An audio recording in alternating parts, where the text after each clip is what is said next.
Hakim Ketua ungkap hal yang dinilai beratkan vonis ex-ART Nindi Ayunda, timbul trauma pada korban. Sidang lanjutan mantan asisten rumah tangga Nindi Ayunda memasuki babak baru.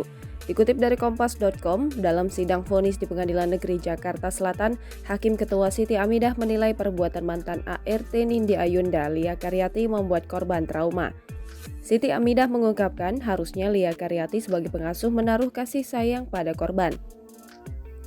Majelis Hakim menjatuhkan hukuman vonis 6 bulan kepada Lia Karyati. Vonis tersebut lebih rendah 1 bulan dari tuntutan jaksa penuntut umum. Sebelumnya, Putri Nindi Ayunda, Ade, mengaku kerap dicubit bahkan dipukul oleh Lia Karyati. Penganiayaan itu dilakukan Lia Karyati saat orang tuanya tidak ada di rumah. Ade juga pernah dikurung di kamar mandi oleh Lia Karyati karena dinilai nakal. Tindakan yang dilakukan oleh Lia membuat Ade mengalami trauma hingga ketakutan ketika melihat sang ART. Sidang dilakukan secara virtual, dalam ruang sidang hanya ada kuasa hukum, terdakwa Lia Karyati dan majelis hakim.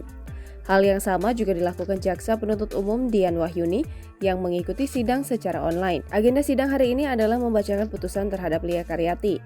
Diketahui sebelumnya Lia Karyati dituntut hukuman 7 bulan penjara lantaran dinilai melakukan tindak penganiayaan terhadap anak Nindi Ayunda, Ade. Jangan lupa subscribe, share, komen, dan like ya!